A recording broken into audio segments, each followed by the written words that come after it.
Welcome back friends. आज हम lecture में हमारा कमीशन ब्रोकरेज एंड डिस्काउंट का जो टॉपिक है उसमें जो लास्ट पार्ट हम डिस्कस करने वाले हैं that is bills of exchange related discount का पूरा जो डिस्कशन है वो पूरा थियरी आज मैं डिटेल में लेने वाला हूं।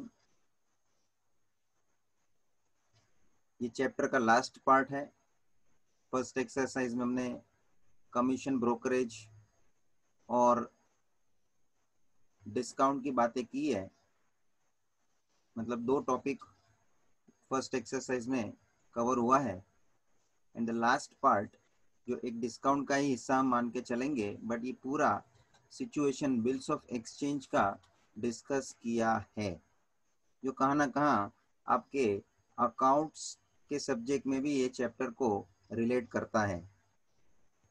सो very important part we are discussing right now. पूरा थियोरेटिकल एस्पेक्ट्स से जुड़ा हुआ है। क्वेश्चन करने से पहले तुम्हारे नॉलेज में ये सब थियरी बराबर से बैठी हुई होनी चाहिए, then only we can fluently solve questions based on this particular topic. Student, let's begin. As you know, in the business buying selling होते रहती है and we know that seller sells goods to buyer on cash basis as well as on credit basis. So in front of you I have shown there is one seller, there is one buyer. Seller is selling goods on credit worth ₹10,000। जो मैंने लिखा है उसको properly consider करिएगा because this whole theory part I have covered with the help of one situation. क्योंकि example के आधार पे मैं बातें करूंगा तो ये बहुत ही आसानी से आपको समझ में आ जाएगा। और ये जब पूरा सिचुएशन जब आपको समझ में आएगा तो कोई भी क्वेश्चन आप पढ़ेंगे तो उसके आधार पे आप उसकी अंडरस्टैंडिंग ले सकोगे what exactly question is saying. So a seller is selling goods on credit worth ₹10,000। भाई साहब क्रेडिट में सेल करने का मतलब ये है कि बायर जो है उसको ऑन द स्पॉट पैसा देने वाला नहीं है।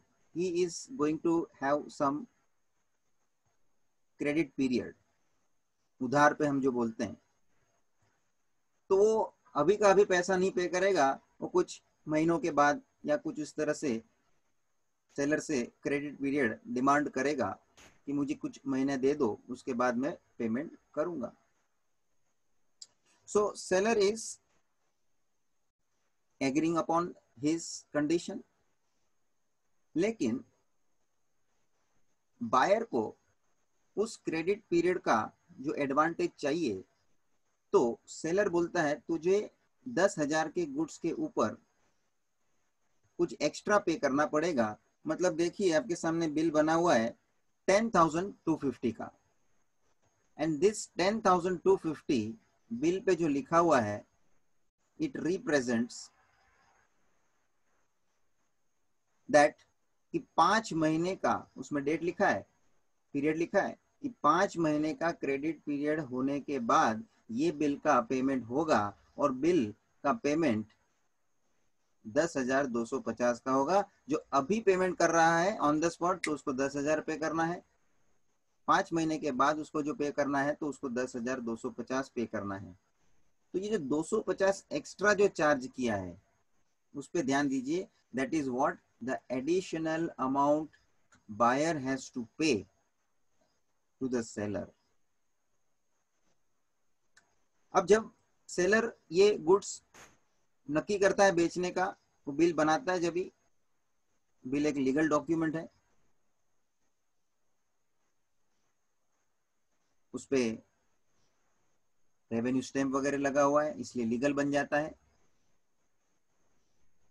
तो 10,250 का जो पेमेंट उसको करना है 5 महीने के बाद, ये सब उस पर लिख के ये बिल का कॉपी अपने पास रखेगा सेलर और एक कॉपी बायर को दे देगा।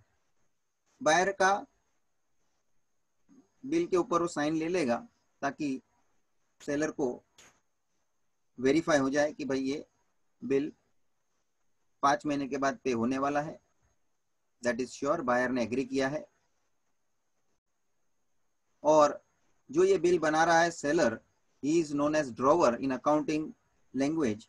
और जो यहाँ बिल जिसके ऊपर ड्रॉ हुआ है, जैसे कि बायर है यहाँ, उसको हम बोलते हैं ड्रॉवी। बट यहाँ हम सेलर और बायर रिलेशन का ही टर्म यूज करेंगे। ड्रॉवर ड्रॉवी अकाउंटिंग सेंस में आप भले यूज करो, but just I have written because is same concept accounts के एंगल से भी आपने सीखा है। नाउ मूविंग फर्दर, तो ये जो पॉइंट्स मैंने लिखे हैं यहाँ पे देख लो, जितना मैंने डिस्कशन किया, that seller will sell goods at ₹10,000, that is cash sales, जो अभी का अभी पेमेंट करने वाला है। रेडी कैश लिखा है, देखो रेडी कैश का मतलब है ऑन द स्पॉट पेमेंट करता है। तो ये 10,000 जो है, ये 10,000 जो है उसको क्या समझना चाहिए हमको? Present worth. क्या समझना चाहिए स्टूडेंट? Present worth. प्रेजेंट, फिलहाल अभी का अभी पेमेंट होगा, 10,000 पे उसको खरीदने मिल जाएगा, कुछ एक्स्ट्रा पे नहीं करना है।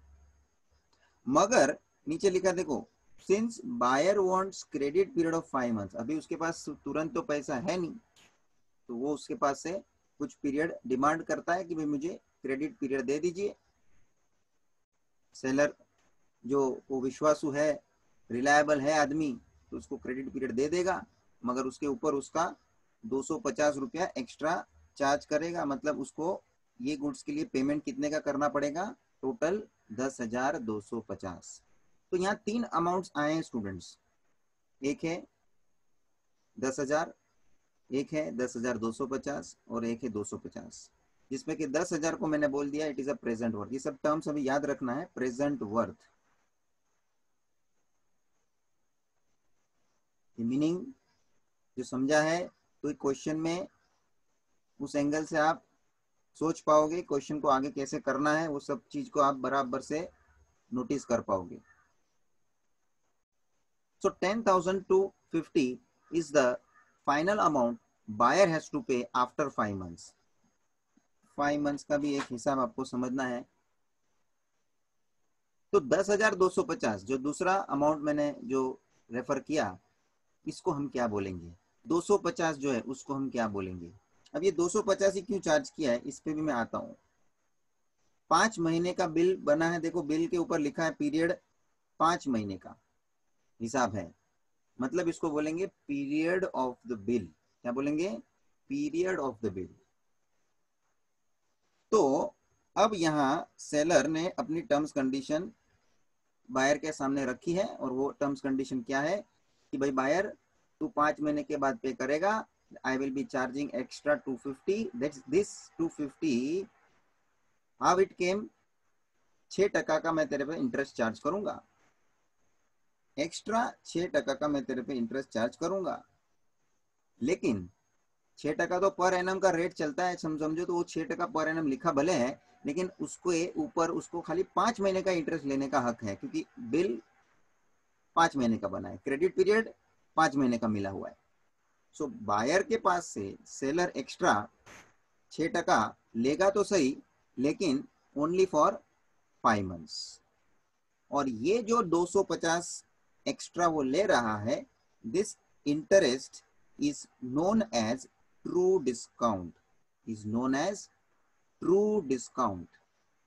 शॉर्ट में हम TD लिखेंगे स्टूडेंट, यहाँ भले लिखने का है TD शॉर्ट में, लेकिन ध्यान रखना फुल फॉर्म बोलने का ट्रू डिस्काउंट।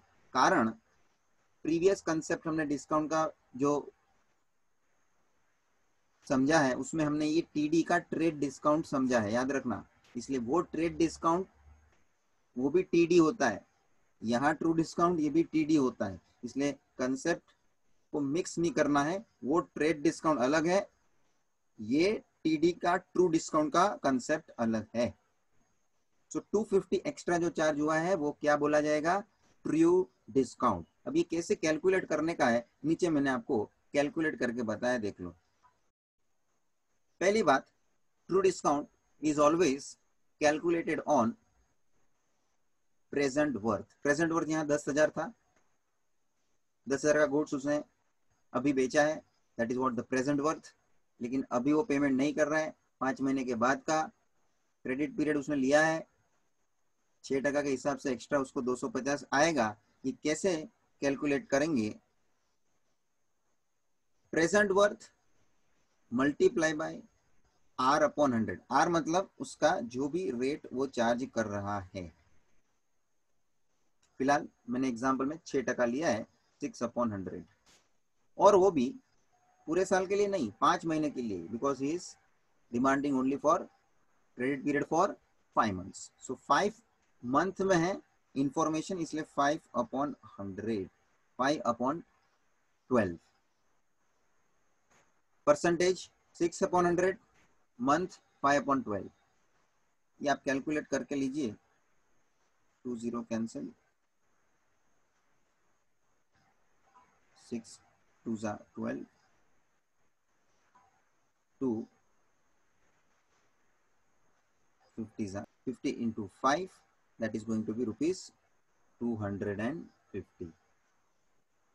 स्टूडेंट्स, ये 250 कैसे आया, वो ट्रू डिस्काउंट निकाला हमने किस तरह से, इसका एक फॉर्मूला बन जाता है। क्या फॉर्मूला बन जाता है students, true discount is equals to present worth into R/100 into N/12। यहाँ N का मतलब क्या लेने का, देखो मैंने लिखा है N is considered as number of months for which bill is drawn, bill is drawn. तो ये फॉर्मूला बन गया। इसी हिसाब से आप एक बाजू में लिख दीजिए कि true discount is always calculated on present worth. True discount is always calculated on present worth. Present worth क्या है, एट प्रेजेंट करंटली जो गुड्स का प्राइस है उसको बोलेंगे प्रेजेंट वर्थ। जो अभी का अभी रेडी कैश पे जो वो सेल करने के लिए जो प्राइस पे तैयार है, इसको हम बोलते हैं प्रेजेंट वर्थ। ट्रू डिस्काउंट मिलने के बाद 250 मिला, वो मिलने के बाद प्रेजेंट वर्थ 10,000 में आप उसको ऐड कर दोगे, मतलब 10,250 will be called as face value. क्यों फेस वैल्यू बोलता हूं मैं इसको स्टूडेंट, 10,250 बिल के ऊपर लिखा है स्टूडेंट, ये देखो 10,250 बिल पे लिखा है। बिल पे जो लिखा रहता है ना उसको बोलते हैं फेस वैल्यू। फेस, चेहरे पे जो दिखता है वो, तो बिल के फेस पे क्या दिखता है, 10,250। So this will be your face value. अच्छा, अब ये एक अलग शब्द मैं वापर रहा हूं, ध्यान रखना, मीनिंग सेम है। 10,250 को हम फेस वैल्यू तो बोल ही रहे हैं क्योंकि उतने का बिल बना है। इसके साथ साथ ये 10,250 को हम सम ड्यू भी बोलते हैं। क्या बोलते हैं स्टूडेंट्स, मैंने नीचे रेफर किया है, सम ड्यू। इतना पैसा 5 महीने के बाद मिलना है सेलर को, इसलिए वो बोलेगा सम ड्यू। तो यहाँ देखो मैंने फाइनली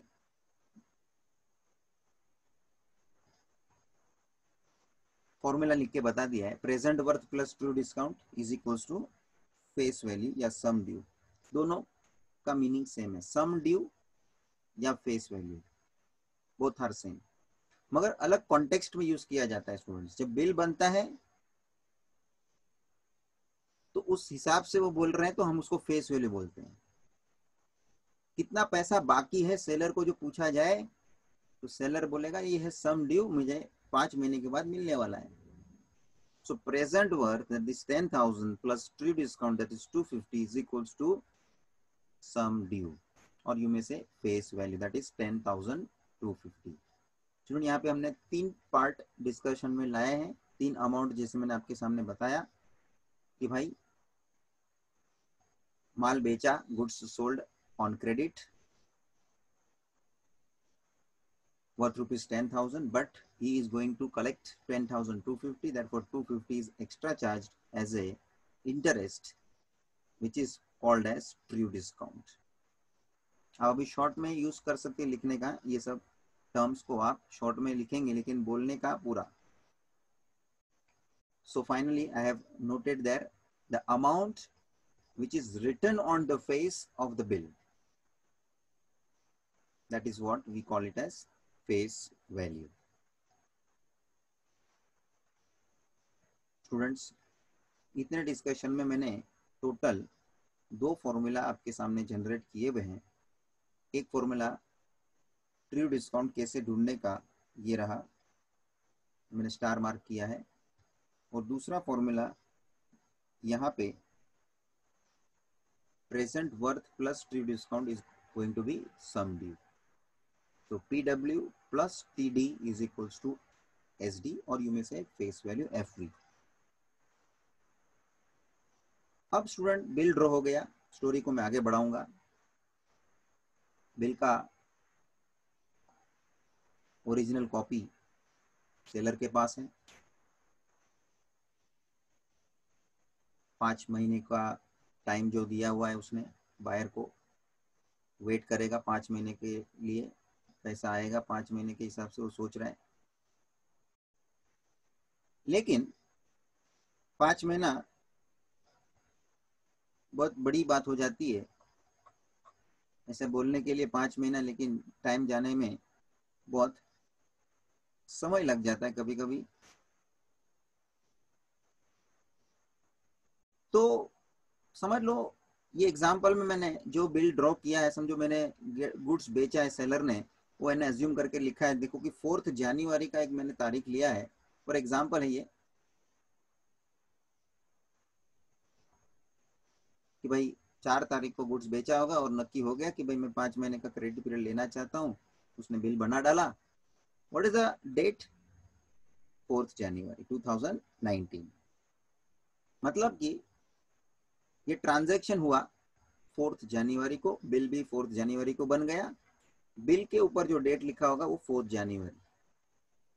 इसको हम बोलते हैं डेट ऑफ बिल ड्रॉन. हो सकता है कभी कभी ऐसा कि भाई गुड्स बेचा हो एक दिन और नेक्स्ट डे पे बिल ड्रॉ हुआ हो, तो ये बात हो सकती है ऐसा कि दोनों का डेट अलग हो सकता है. फिलहाल सेम डे का मैंने लेके रखा है कि भाई जो दिन पे गुड्स बेचा है उसने, the same date bill is drawn, that is 4 January 2019 for 5 months. 5 months है मतलब period of the bill will be considered as 5 months. Period of the bill is considered as 5 months.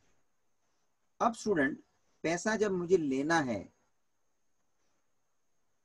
Seller को जब पैसा लेना है बायर के पास से, तो 5 महीने का उसको काउंटिंग करना पड़ेगा. 4 तारीख को जो बिल ड्रॉ हुआ है उस तारीख से लेके 5 महीने का मुझे एक कैलकुलेशन दिखाना है. स्टूडेंट मतलब कि ये बिल एक्सपायर कभी होगा? एक्सपायर का मतलब ड्यू डेट कभी आएगी? तारीख बताओ मुझे. On which date I have to collect money. तो ऐसे रफली तो बोलने के हिसाब से बोल दिया 5 महीने के बाद, लेकिन 5 महीना खत्म कौन से तारीख पे होगा?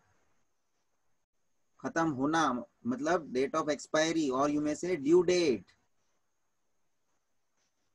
समझ में आ रहा है? तो दवाई के बोतल पे या दवाई के पैकेट के ऊपर वो लिखा रहता है ना expiry date.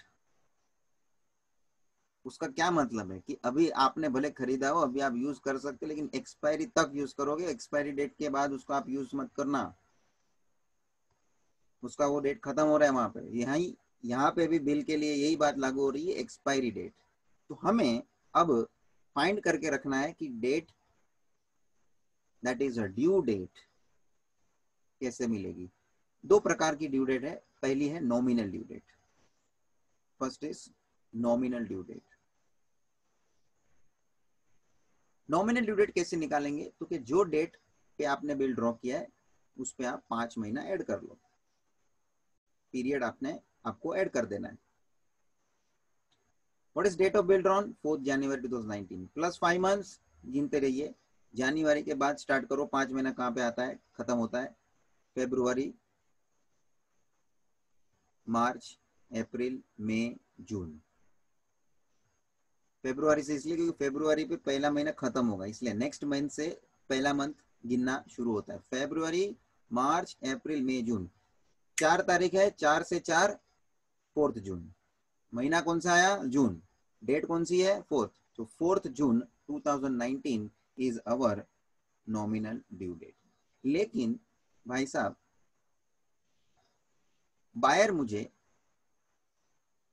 Nominal due date पे पैसा नहीं देगा, मुझे उसको 3 दिन एक्स्ट्रा देना है।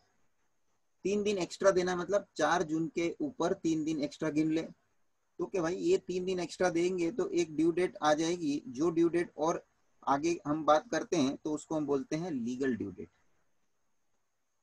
लीगल ड्यू डेट तो क्या नॉमिनल ड्यू डेट जो मिली है 4 जून, उसमें आप 3 दिन ऐड कर दीजिए।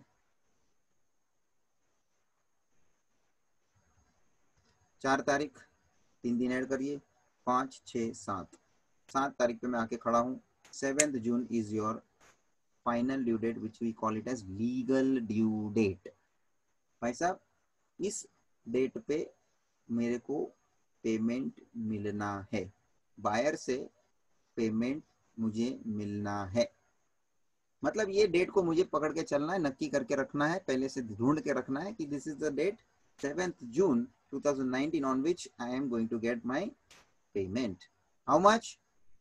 10,250 फेस वैल्यू जो नक्की किया है वो 5 महीना हो गया। नोट,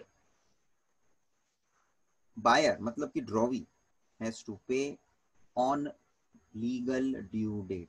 ये ध्यान में रखना, कोई भी आपको कभी भी ड्यू डेट खाली बोलता है तो ड्यू डेट मतलब कौन सी ड्यू डेट पकड़ने की, नॉमिनल ड्यू डेट पकड़ने का या लीगल ड्यू डेट पकड़ने का। तो कि always you need to consider legal due date as your final due date, that is 7th June 2019। Clear cut लिखा है, not on nominal due date. मतलब when we say due date we must consider it is legal due date always। Student साथ में सब लिखते जाना, ये सब इंपॉर्टेंट आपके लिए थियोरी रेडीमेड मिल रही है और आप इसको रिवाइज कर लेंगे, आपको पूरा का पूरा लेक्चर, पूरा का पूरा थियोरी कंप्लीटली नॉलेज में आ जाएगा वापस से। So this is what if you से व्हेन लीगल ड्यू डेट, तो बट ऑब्वियस है वो एक ड्यू डेट ही है हमारी। तो कोई नॉर्मली ड्यू डेट बोलता है तो कौन सी ड्यू डेट पकड़ने की, लीगल ड्यू डेट। क्वेश्चन में भी कभी ड्यू डेट बोला है तो कौन सी ड्यू डेट होगी, वो लीगल ड्यू डेट होती है। नॉमिनल खाली नाम के लिए हमको मतलब पता करना है, उसमें 3 दिन ऐड करना ही है लीगल ड्यू डेट जानने के लिए। तो नॉमिनल ड्यू डेट एक स्टेशन है, वहां पे रुकना ही है, बाद में 3 दिन ऐड करना जरूरी है for getting legal due date. And finally so seller will get money on 7th June 2019 from buyer, that is on legal due date।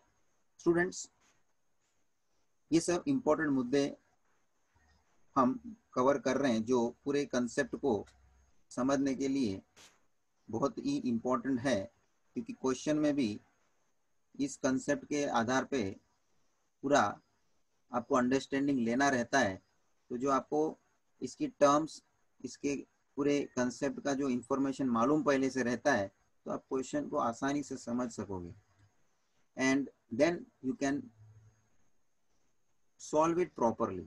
Solve करने का तो बात बाद में है, पहले क्वेश्चन समझेंगे, मालूम पड़ता है आपको कैसे सॉल्व होता है, इस सब फॉर्मूला का पूरा हिसाब किताब, कंसेप्ट में कैसे क्या दिया है, क्वेश्चन में क्या दिया हुआ है, ये सब समझ में जब तक नहीं आएगा तो सॉल्यूशन के और आगे नहीं बढ़ सकते ना। सो नाउ मूविंग अहेड, मैं स्टोरी को आगे बढ़ाता हूँ। बिल ड्रॉ हो चुका, बिल का मैंने ड्यू डेट भी ढूंढ लिया। ड्यू डेट कैसे निकालने का, पहले नॉमिनल पे पहुंचते हैं, फिर 3 दिन ऐड करके उस पे से हम लीगल ड्यू डेट पे पहुंचते हैं। And when we just say due date we consider always legal due date. अब 5 महीने बीतने का जो ये पूरा सेलर को बहुत टाइम धीरे धीरे जा रहा है, उसको लग रहा है कि भाई ये पैसा मुझे को जल्दी कैसे मिल जाएगा, और उल्टे का वो सोचता है कि भाई मेरे को वो पैसा देगा भी ही नहीं, 5 महीने के बाद टांग तो नहीं दे देगा, टेंशन आ जाता है कभी। ठीक है, विश्वास था, फिर भी विश्वास कभी कभी फ्लक्चुएट हो जाता है कि भाई मालूम है अभी तक भले उसने विश्वास से काम किया है, लेकिन क्या मालूम कभी वो विश्वास तोड़ देवे, पैसा मेरा डुबा देवे। ठीक है, ये सबको टेंशन रहता है बिजनेस करने में, कहाँ ना कहाँ ये सब चीज को सोचना तो पड़ता ही है, रिस्क रहता ही है। Now seller has got some urgent requirement of money। मतलब क्या हो गया, उसने 4 जनवरी को ये बिजनेस किया तो सही, उसके साथ ट्रांजैक्शन तो किया, बिल वगैरह बना लिया, सब हो गया, 5 महीने का नक्की हो गया। कुछ दिन बीतने के बाद सेलर को बहुत अर्जेंटली पैसे की जरूरत पड़ने की, कुछ अर्जेंट नीड आ गई। सेलर सोचता है कि भाई मेरे को ये पैसा 10,250 कैसे जल्दी मिल जाए। तो एक तो हिसाब उसने पहले ही ट्राई कर लिया कि भाई चलो मैं बायर से बात करता हूँ कि भाई तू अभी मेरे को पैसा दे सकता है तो मेरे को दे, मेरे को कुछ अर्जेंट काम है। लेकिन बायर तो अपने हिसाब से बैठा है मैनेज करके सब कि भाई मेरे को 5 महीने के बाद देना है, अभी मेरे पास पैसा नहीं है, ये बोल के उसने तो फोन रख दिया। So first he will try to approach the buyer and request to pay early if possible। Buyer ने तो मना कर दिया कि भाई मैं जल्दी आपको पे नहीं कर पाऊंगा, मैंने तो जो आपसे कमिट किया है मैं उसी दिन पे पे कर पाऊंगा, मेरा भी कुछ हिसाब है। ठीक है, ज्यादा तो फोर्स हम नहीं कर पाएंगे। सेलर बोलता है ठीक है। So it is not possible for buyer right now to pay early। Now what seller is going to do? देखो सेलर सोच रहा है what to do now। क्या किया जाए कि मुझे पैसा अभी कोई दे सके। तो बिल तो उसके पास है, बिल की कॉपी उसके पास है ओरिजिनल, ठीक है ना, उस पर बायर ने साइन किया हुआ है, आपको मालूम है बिल्स ऑफ एक्सचेंज उसने स्टार्टिंग में बनाया हुआ है। So what seller will do now, he will go to the bank and submit this bill। Bank देख रहा है भाई से तो लीगल डॉक्यूमेंट है, बिल है, सही है, बात सही है आपका, और बैंक को बोलेगा भाई बैंक तुम ये गिरवी रखो, मॉर्गेज हम बोलते हैं उसको, कि भाई तुम ये बिल को आप गिरवी रखो और उसके सामने मुझे पैसा दो। जैसे वो जूने जमाने में अभी भी करते हैं, जैसे कि साहूकार वगैरह के पास कुछ अपना सोना वगैरह गहना वगैरह गिरवी रखते हैं और उसके सामने पैसा लेते हैं, होता है ना ऐसा। तो अब ये उसके सामने बिल सबमिट कर रहा है, बिल को गिरवी रख रहा है, इसको बोलते हैं मॉर्गेज, कि भाई बिल है, इसका पेमेंट 5 महीने के बाद होने वाला है, ये सब पूरा लीगल डॉक्यूमेंट है आपके सामने है, वो आप रखो।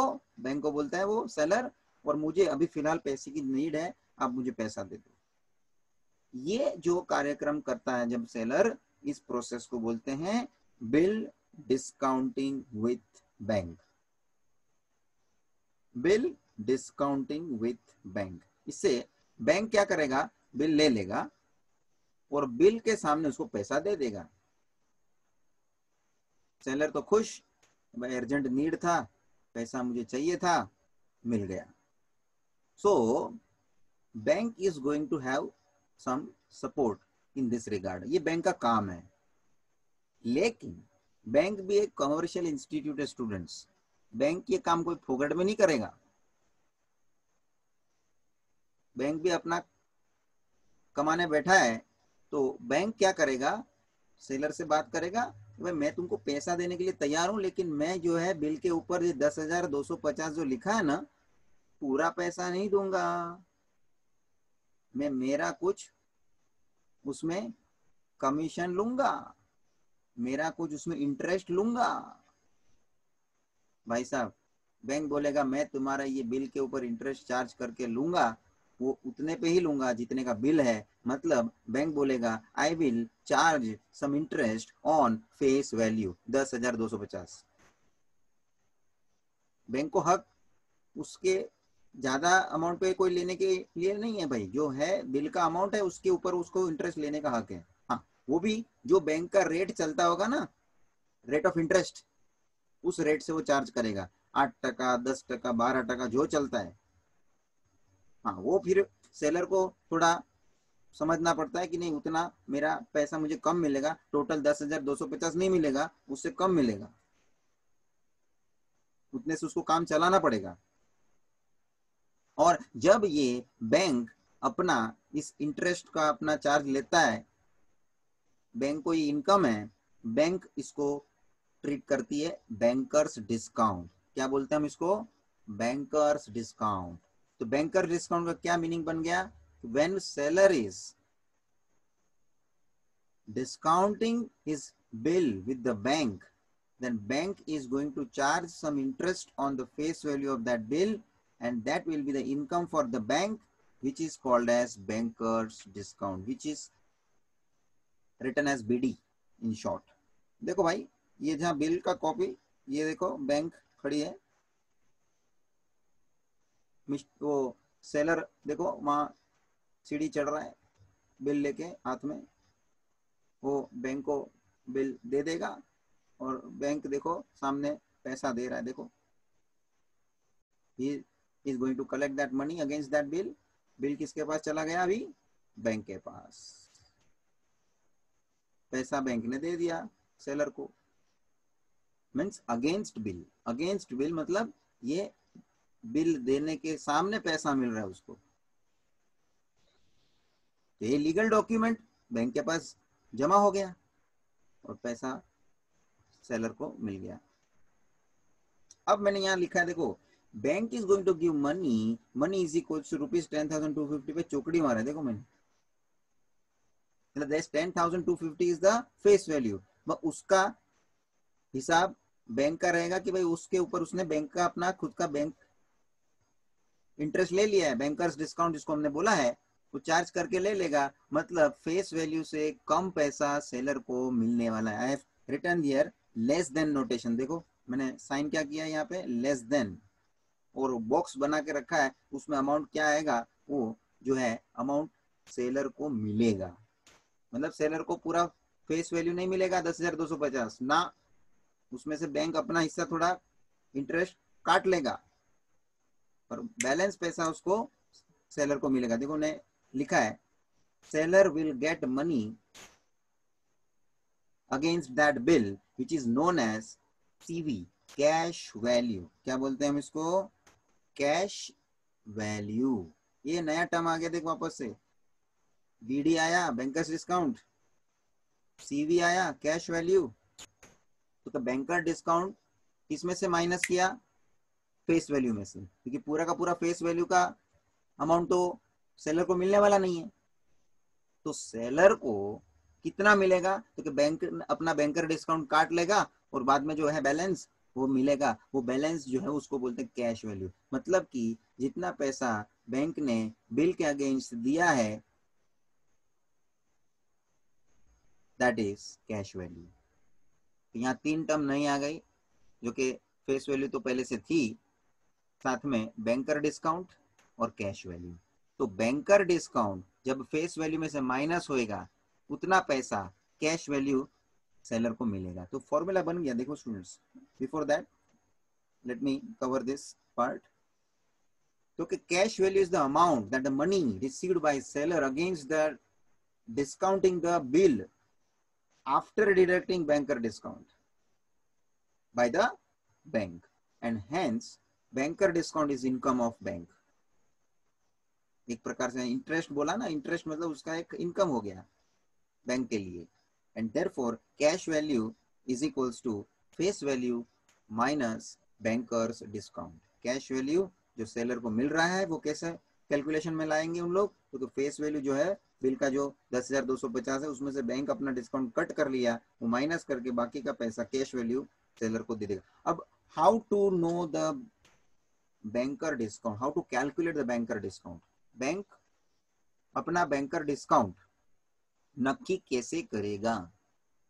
क्योंकि पहले बता दिया, जब सेलर बैंक के पास पहुंचा बिल लेके, बैंक ने देखा कि बिल कितने का है 10,250, तो एक बात नक्की हो जाती है कि बैंक जो है वो 10,250 फेस वैल्यू के ऊपर अपना इंटरेस्ट चार्ज करेगा। तो नीचे लिखा है banker discount is calculated on face value, ये एक बात नक्की हो गई। एज पर बैंक रेट, जो भी उसका रेट ऑफ इंटरेस्ट होगा वो चार्ज करने के लिए उसके हिसाब से, on the number of days for which bill remains with bank. अब ये क्या नया मामला आ रहा है, number of days for which bill remains with bank, इसका क्या मीनिंग बनता है स्टूडेंट्स, समझ लेना है।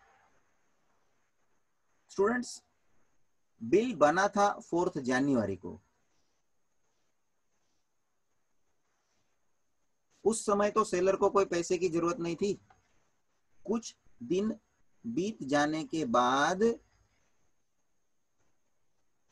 उसको पैसे की जरूरत पड़ी, तो कुछ दिन चले गए, बाद में जो दिन आया उस दिन पे वो बैंक के पास गया, और बैंक के पास बिल कौन से दिन पे आया, बैंक बोलेगा कि भाई जिस दिन तुम मेरे पास बिल लेके आए हो, मुझे तो बिल उसी दिन पे मिलता है, तो मैं उसी दिन से तुमको तुम्हारे पे इंटरेस्ट चार्ज करूंगा।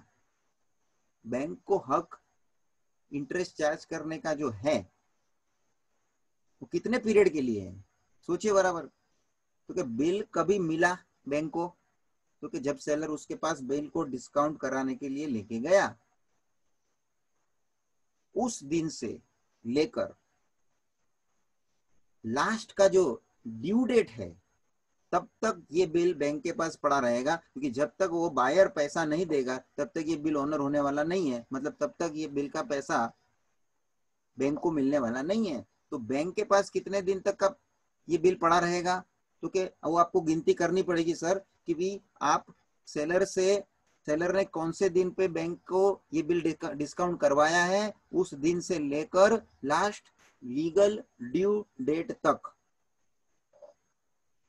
अभी इसके डिस्कशन पे मैं आता हूं। मतलब जब आप ये बैंकर डिस्काउंट कैलकुलेट कर रहे हो, उसका फॉर्मूला जरा समझ लीजिए, क्या है फॉर्मूला, तो formula face value multiply by R upon 100, जो रेट चलता होगा बैंक का वो आर, रेट ऑफ इंटरेस्ट, और मल्टीप्लाई बाय एन अपॉन 365 क्यों किया, क्योंकि यहाँ जो एन मानने में आएगा, this is the number of days for which bill remains with bank, मतलब बिल कितने दिन बैंक के पास रहा है वो डेज में इंफॉर्मेशन होगी, और डेज में इंफॉर्मेशन होने के कारण अपॉन 365 करना पड़ेगा। इफ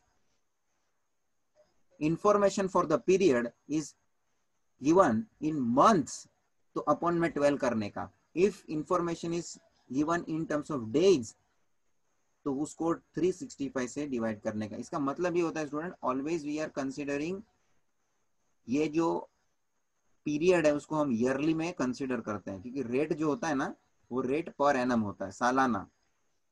तो नंबर ऑफ डेज बोलो या नंबर ऑफ मंथ्स बोलो, उसको आप जब ईयर में कन्वर्ट करते हो ना तो उसके हिसाब से अपॉन में वो आपको डिवाइड करना पड़ेगा। जब मंथ को आप ईयर में कन्वर्ट करते हो तो अपॉन में 12 लाना है, जब आप डेज को ईयर में कन्वर्ट करते हो तो अपॉन 365 करना पड़ता है, और ये इंफॉर्मेशन आपको डेज में ही मिलने वाली है। So now this is a next question, next understanding कि now how to calculate number of days, how to calculate number of days between the bill discounted with the bank till legal due date। मतलब हमको कौन से दिन का calculation करना है, देखो यहाँ पे मैंने और एक डायग्राम रेडी किया है जिससे आपको समझ में आता है कि नंबर ऑफ डेज का कैलकुलेशन कैसे किया जाएगा। Let us consider this part. देखो मैंने एक पूरा सीक्वेंस बनाया है आपके सामने, पूरी स्टोरी को पेश किया है। पहला है डेट ऑफ बिल ड्रॉन, जब भी मेरा बिल ड्रॉ हुआ है 4 जनवरी को, वो सबसे मेरा स्टार्टिंग का डे था जब भी ट्रांजैक्शन हुआ। अब मैंने उस डेट पे से 5 महीने का बिल बनाया था, इसलिए मैंने 5 महीने को जोड़ के 4 जून का मैंने nominal due date find out किया था। ये आगे हमने किया है students, how we obtain this nominal due date, वो अपन किया है। 5 महीना उस डेट में आप जोड़ दीजिए, 4 जनवरी में 5 महीना ऐड किया, 4 जून नॉमिनल ड्यू डेट, 3 दिन ऐड करो, 7 जून का तारीख जो आ गया वो तुम्हारे लिए लीगल ड्यू डेट आ गया। मतलब ये लीगल ड्यू डेट पे पैसा पे होना है बिल का।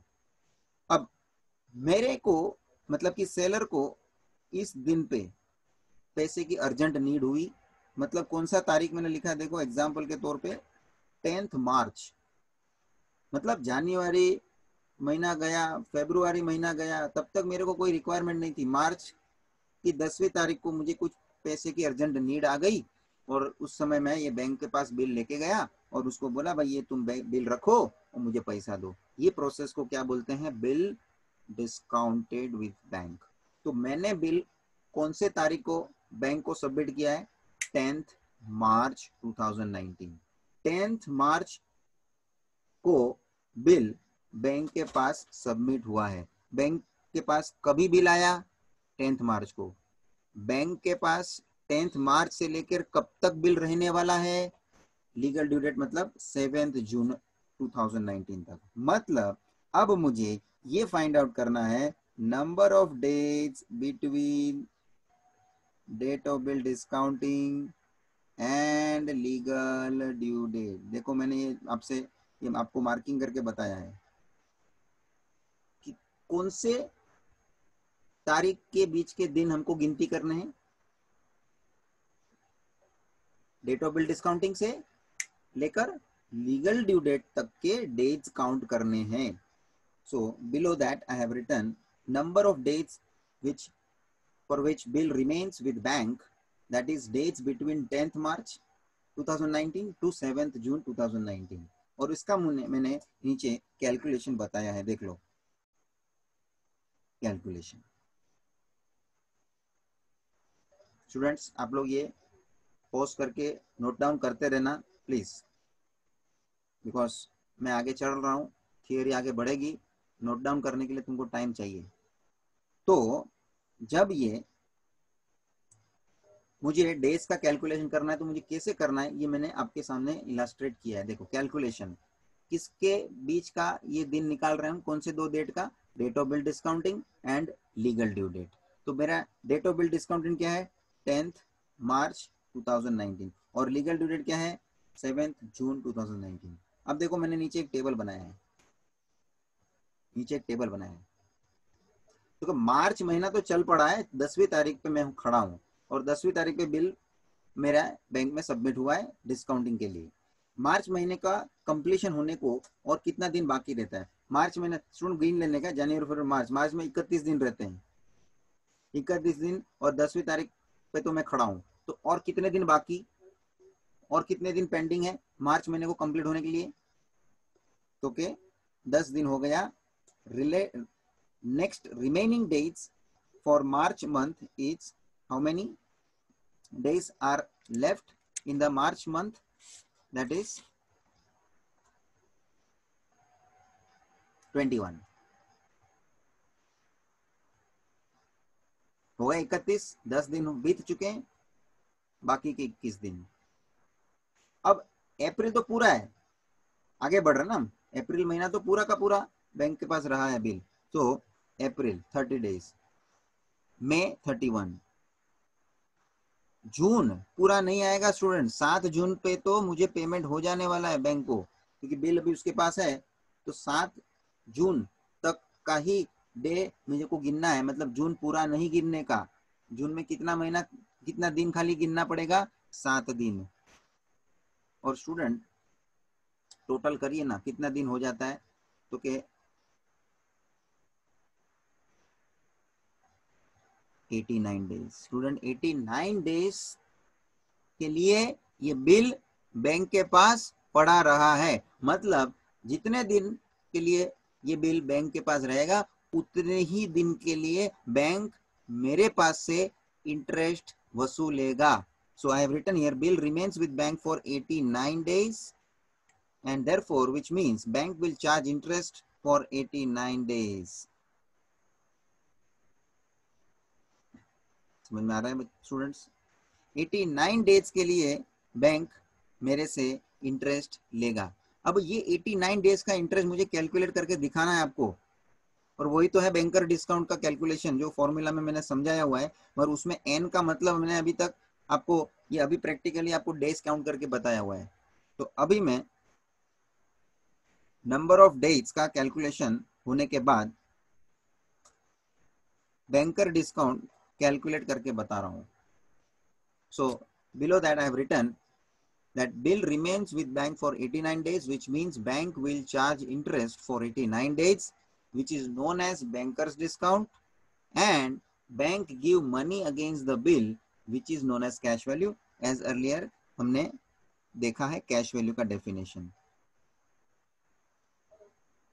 So students, यहाँ पे अब हमारे सामने बैंकर डिस्काउंट का कैलकुलेशन करने का कैसा वो मैंने आपको बताना है, because now on just only formula I have shown earlier. Now I will do the practical calculation because मैंने अभी आपके सामने डेट के आधार पे नंबर ऑफ डेज काउंट करवाए हैं. So banker discount is face value multiply by R upon 100 into N upon 365. मान के चलिए बैंक अपने से 12% का इंटरेस्ट ले रहा है. सो 12 अपॉन 100 इंटू कितने दिन के लिए लेगा 89 डेज जो हमने कैलकुलेट किए अपॉन 365. सो यहाँ कैलकुलेशन करो आप. 0 0 cancel. 1025 multiply by 12 multiply by 89 upon 365 आप करोगे, you are going to get 299.917 something. In general I can have round off figure as ₹300. So ₹300 is the banker's discount which is bank is going to take from the seller. और अब वो ऐसे अलग से seller से नहीं लेगा, वो क्या करेगा फेस वैल्यू में से उतना काट लेगा और बाकी का पैसा सेलर को दे देगा. मतलब वो अलग से लेने बैठने वाला नहीं है. बैंक भी शाना है. बैंक क्या करेगा, उसको पैसा देना ही था है ना, तो उसके सामने वो पैसा उतना कम देगा. मतलब इन शॉर्ट उसने अपना बैंकर डिस्काउंट क्या कर लिया है, ले लिया है. which means bank will give money against bill after deducting banker discount, which is one type of income for bank. Bank will give rupees 10,250 minus 300, that is rupees 9,950, which we call it as cash value, which we call it as cash value. So face value minus banker discount is equals to cash value. That cash value the person is going to receive who is coming for discounting. जो भी आदमी bill लेके उसको discount करवाने आता है उसके हिसाब से उसको वो पैसा कैश वैल्यू का बैंक दे देगा. Because bank is going to observe the bill which is a legal document. Against that he is going to give the money and that is what cash value. Students आगे बढ़ते हैं. हम ये जो terms है उसमें एक लास्ट और अंतिम टर्म बाकी रहता है. अभी तक हमने जितनी भी टर्म्स करी है उसमें लास्ट टर्म है bankers gain. This is what now you have to understand. banker gain का मतलब है, एक हमने देखा bankers discount. This is not the banker discount, this is bankers gain, BG. Bankers gain क्या होता है? It is the difference between bankers discount and true discount. ध्यान में रखना स्टूडेंट्स, बैंकर डिस्काउंट और ट्रू डिस्काउंट का जो डिफरेंस है उसका मतलब होता है बैंकर्स गेन. फॉर्मूला क्या बन जाएगा बैंकर्स गेन का? तो banker discount minus true discount. और एक बात ध्यान रखना, always banker discount is greater than true discount. मतलब हमने पहला ये बैंकर डिस्काउंट ही क्यों रखा, माइनस ट्रू डिस्काउंट बाद में है ना. तो बैंकर डिस्काउंट बड़ा है, ट्रू डिस्काउंट छोटा है, और वो माइनस करने पे जो डिफरेंस मिलेगा वो होगा bankers gain. Also bankers gain ढूंढने का एक दूसरा भी फॉर्मूला है. Bankers gain is a one type of interest on true discount. This is also one more formula. So banker gain जो ढूंढना है, this can be also obtained by this formula, true discount into R upon 100 into N upon 365. Again N is number of days कि भाई कितने दिन तक bank के पास ये बिल रहा है. This is known as our bankers gain. Student bankers gain का दो फॉर्मूला हो गया. बैंकर्स गेन का दो फॉर्मूला कौन सा हुआ, एक banker discount minus true discount और दूसरा formula true discount into R upon 100 into N upon 365. In short bankers gain is calculated on true discount. ये दोनों फॉर्मूला है, कभी जो सिचुएशन क्वेश्चन में होती है उस हिसाब से हम यूज करते हैं और उसके आधार पे आगे का कैलकुलेशन हम कंटिन्यू करते हैं.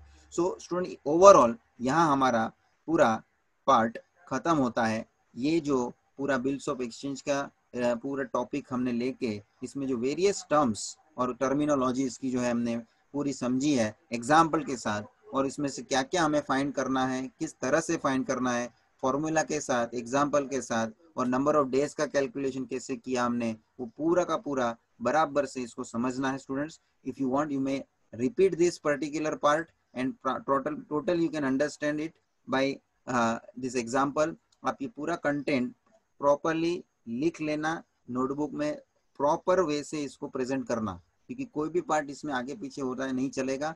एक के बाद एक जो भी मैंने कंसेप्ट लिए हुए हैं सीक्वेंशियली उसी तरह से आपको करना है. नेक्स्ट लेक्चर इसका कुछ रिवीजन लेके हम क्वेश्चंस एक्सरसाइज के जो है वो धीरे धीरे शुरू करेंगे. तब तक इसको प्रॉपरली आप स्टडी करिए. Thank you.